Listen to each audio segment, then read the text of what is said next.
Казвам се Митко, на 27 съм. Живея в София. Защо имаш кашон на глава? Защото това е концепцията. Концепцията е такава, понеже повечето хора, които се снимат в тия клипчета, се страхуват да не бъдат нападнати заради това, че са гей.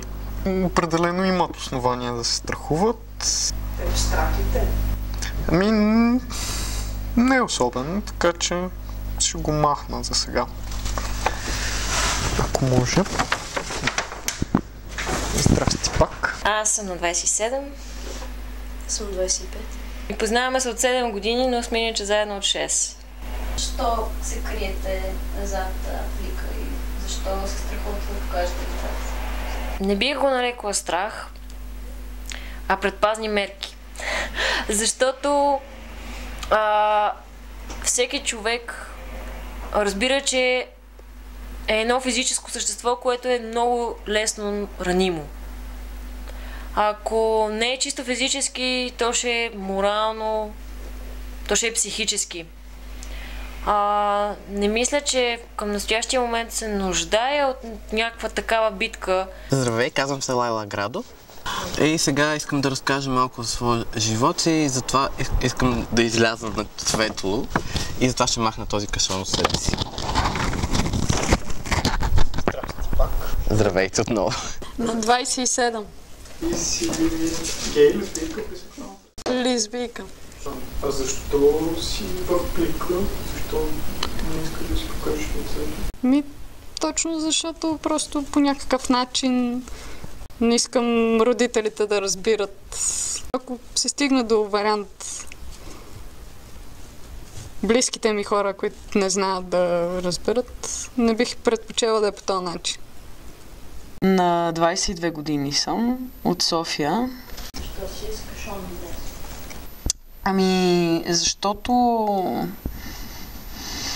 поради факта, че наистина не сме говорили на 100% за това и не мисля, че ще им е приятно, ако се появя така съвсем открито. Има още време, докато това стане. И на мен не ми е много приятно, съм с кашона, защото иначе общо взето почти всички хора около мен знаят и така, и по принцип не ми е приятно, когато ми се налага да се крия, защото наистина много рядко го правя, но за сега все пак искам да уважа тях, че може да им стане неприятно.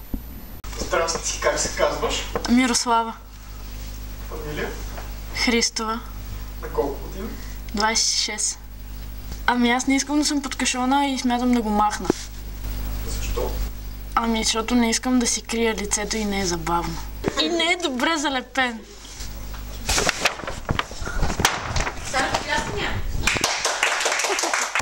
На колко си? На 20. ЛКБТ? Г. Добре, защо си с кашон? Ами, всъщност не бих искал да бъда с кашон. Тук се чувствам доста затворен като в дрешник. И бих искал да изляза. Доста е задушено. Заповядай.